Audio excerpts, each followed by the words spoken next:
మీరు కొద్దిసేపు అందుబాటులోనే ఉండండి. చంద్రబాబు నివాసం దగ్గర పోలీసులు కాన్వాయ్ ని ఏర్పాటు చేస్తున్నారు, భద్రతను పెంచుతూ ఉన్నారు. చంద్రబాబు ఇంటి దగ్గరకు అప్పుడే భద్రతా సిబ్బంది అక్కడికి చేరుకుంటూ ఉన్నారు. చంద్రబాబుకు భద్రతను కల్పించడానికి అన్ని ఏర్పాట్లు కూడా చేస్తున్నారు. గత ఎన్నికల్లో చంద్రబాబు అధికారిక నివాసాన్ని అధికారంలోకి వచ్చిన వైసీపీ కూల్చివేసింది. ఇప్పుడు మళ్ళీ చంద్రబాబు నివాసం దగ్గరకు భద్రతా సిబ్బంది అక్కడికి వస్తూ ఉన్నారు. ప్రాంతాన్ని అంతటిని కూడా చంద్రబాబు నివాస ప్రాంతాన్ని ఇంటి దగ్గర పూర్తిగా భద్రతా సిబ్బంది తమ ఆధీనంలోకి తీసుకున్నారు. డీజీపీ నుంచి ఆదేశాలు వచ్చాయి, సెక్యూరిటీ పెంచాలి అని. చంద్రబాబుకు కాన్వాయ్ని పోలీసులు సిద్ధం చేస్తున్నారు. చంద్రబాబు ఇంటికి డైరెక్టర్ బోయపాటి శ్రీనివాస్ కూడా చేరుకున్నారు. చంద్రబాబు ప్రమాణ స్వీకారం కోసం ఇప్పటి నుంచే ఏర్పాట్లు చేస్తూ ఉన్నారు. బోయపాటి శ్రీనివాసును దగ్గరుండి చూసుకోమని చెప్పినట్టుగా తెలుస్తుంది. చంద్రబాబుకు శుభాకాంక్షలు తెలియచేయటానికి బోయపాటి శ్రీనివాస్. ఒకసారి మనం చంద్రబాబు నివాసం దగ్గర దృశ్యాలు చూడొచ్చు.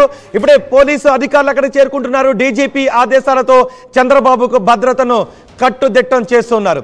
గత ఎన్నికల్లో వైసీపీ అధికారంలోకి వచ్చిన వెంటనే చంద్రబాబు అధికారిక నివాసాన్ని కూల్చివేసింది అధికార వైసీపీ. ఇప్పుడు పోలీసులు మళ్ళీ చంద్రబాబు నివాసం దగ్గర భద్రతా ఏర్పాట్లు చేస్తున్న దృశ్యాలను మనం చూస్తున్నాం. టీడీపీ నేతలు చెప్తున్నారు 5 సంవత్సరాలు కలగా మారిపోయింది, మళ్ళీ ఇప్పుడు మా పాలన వస్తోంది, ఇన్నాళ్ళు మేము మగ్గిపోయాము, ఆంక్షల సుడిగుండంలో మగ్గిపోయాము అని టీడీపీ కేడర్ చెప్తుంది.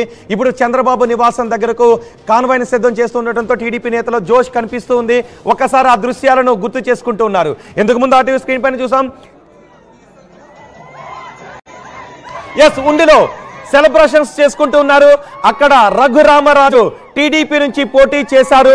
రామరాజు నిజానికి రామరాజుకు టికెట్ను కేటాయించి ఆ తర్వాత రఘురామరాజుకు టికెట్ను ఇచ్చింది. అక్కడ నుంచి శివరామరాజు రెబల్గా పోటీ చేసినప్పటికీ శివరామరాజు గెలవలేదు, వైసీపీ కూడా గెలవలేదు.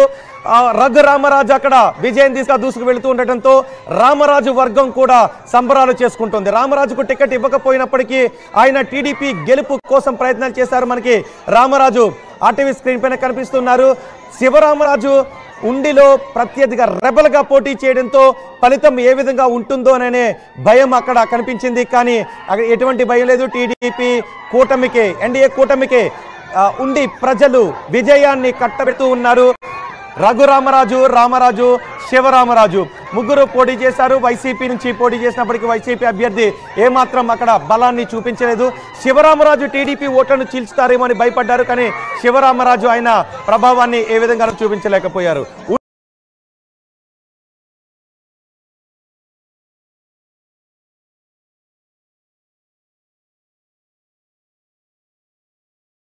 గత ఎన్నికల్లో కేవలం ఉండి పాలకొల్లు 2 నియోజకవర్గాలు మాత్రమే టీడీపీ కైవసం చేసుకుంది.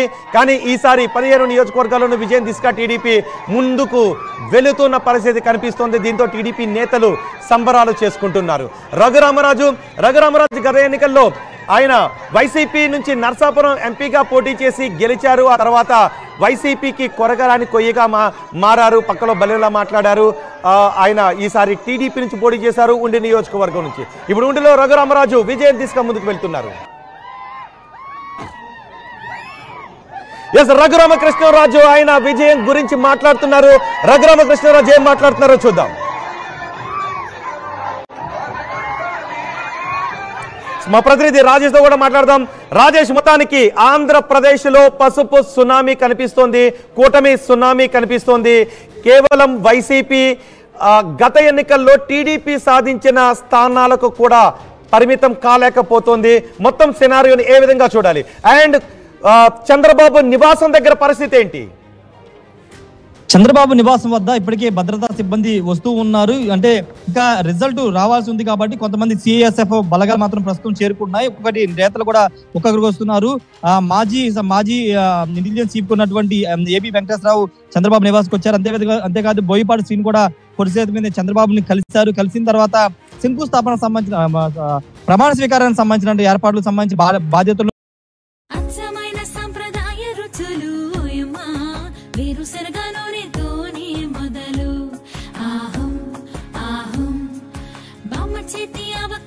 పచ్చడి ఓయమ్మా ఒక్క బొట్టు కూడా వదలలే రసలు ఆహం ఆహం 5 వేళ్లతో కలుపుతూ ఉంటే గోధుమలు 5 ఏళ్లు దాటిపోవాలి. కేవీరం వేరుశనగ నూనెతో వంటింటి ఊరగాయలకు మన ఊరి రుచిని తెచ్చేద్దాం. తరతరాలకు మన వారసత్వ సంపదను అందిద్దాం.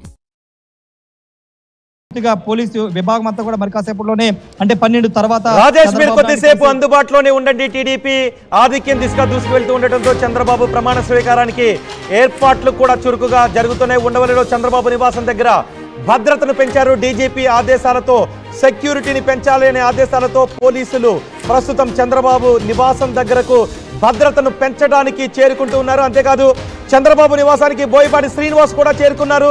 చంద్రబాబు ప్రమాణ స్వీకార ఏర్పాట్లను చూడాల్సిందిగా బోయపాటికి చంద్రబాబు చెప్పారు. దీంతో బోయపాటి చంద్రబాబు ప్రమాణ స్వీకార ఏర్పాట్లను చూసే పనిలో ఆయన నిమగ్నమయ్యారు. ఆ ఏర్పాట్లు కూడా ఇప్పటి నుంచే మొదలైపోతున్నాయి. మా ప్రతినిధి రాజేష్ తో మాట్లాడదాం. రాజేష్, ఏంటి చంద్రబాబు నివాసం దగ్గర ప్రస్తుత పరిస్థితి ఏంటి? అక్కడ ఎటువంటి భద్రత ఏర్పాట్లు కనిపిస్తున్నాయి? ప్రస్తుతానికి అయితే కొంతమంది స్థానిక పోలీసులతో పాటు సిఐఎస్ఎఫ్ బలగాలు కూడా చేరుకున్నాయి. మరి కాసేపట్లో మరింత భద్రత పెరిగే అవకాశం కనబడుతుంది. వాటితో పాటు బోయపాటి శ్రీని అయితే చంద్రబాబును కలిశారు. ప్రమాణ స్వీకారానికి సంబంధించిన ఏర్పాట్లు బాధ్యతలు బోయపాటి శ్రీనికి అప్పగించినట్టు తెలుస్తుంది. అమరావతి ప్రాంతంలోనే అంగరంగ వైభవంగా చంద్రబాబు ముఖ్యమంత్రిగా ప్రమాణ స్వీకారం చేయబోతున్నారు. దానికి సంబంధించిన ఏర్పాట్లు ఈ రోజు నుంచే ప్రారంభమయ్యే అవకాశం కనబడుతుంది. మనకంతున్న సమాచారం ప్రకారం 8 లేదా 9వ తేదీలో చంద్రబాబు 4వసారి ముఖ్యమంత్రిగా ఆయన ప్రమాణ స్వీకారం చేసే అవకాశం కనబడుతుంది. ఆంధ్రప్రదేశ్ వ్యాప్తంగా సునామీ అంటే మీరు చెప్పినట్టే పసుపు సునామీ అయితే చాలా స్పష్టంగా కనబడుతుంది. దాదాపు 151 స్థానాలను దాటుకుని అంటే 2019లో వైసీపీకి ఇచ్చినటువంటి థంబింగ్ మెజార్టీని దాటుకుని కూటమి దూసుకుపోతున్న పరిస్థితి కనబడుతుంది. మరోవైపు తెలుగుదేశం పార్టీ జాతీయ కార్యాలయంలో కార్యకర్తలు బాణాసంచా కాల్చుకుని సంబరాలు చేసుకున్న ఒక మంగళగిరిలోనే కాదు రాష్ట్ర వ్యాప్తంగా ఉన్నటువంటి అన్ని నియోజకవర్గాల్లో టీడీపీ, జనసేన, బీజేపీ శ్రేణులు సంబరాలు అయితే చేసుకుంటున్నారు. ప్రస్తుతానికైతే ప్రమాణ స్వీకారం పైనే అందరి చూపు కనబడుతుంది. ఎక్కడ ప్రమాణ స్వీకారం చేస్తారు, ఏ విధంగా చేస్తారని ఒక చర్చ జరుగుతున్న నేపథ్యంలో బోయపాటి శ్రీనికి ఆ బాధ్యతలు అప్పగించారు. ఎందుకంటే గతంలో కృష్ణా పుష్కరాలు అదేవిధంగా గోదావరి పుష్కరాల సమయంలోనూ బోయపాటి శ్రీను చాలా అక్కడ ఏర్పాట్లు కూడా చేశారు.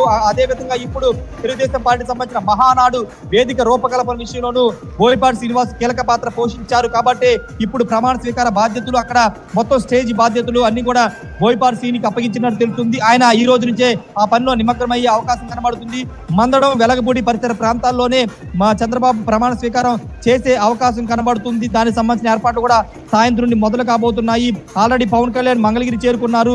మధ్యాహ్నం 3 గంటల కౌంటింగ్ కేంద్రాల దగ్గర నుంచి బయటకు వస్తున్న వైసీపీ నేతలు ఏం చెప్తున్నారు? మాట్లాడుతున్నారు ఏమన్నా?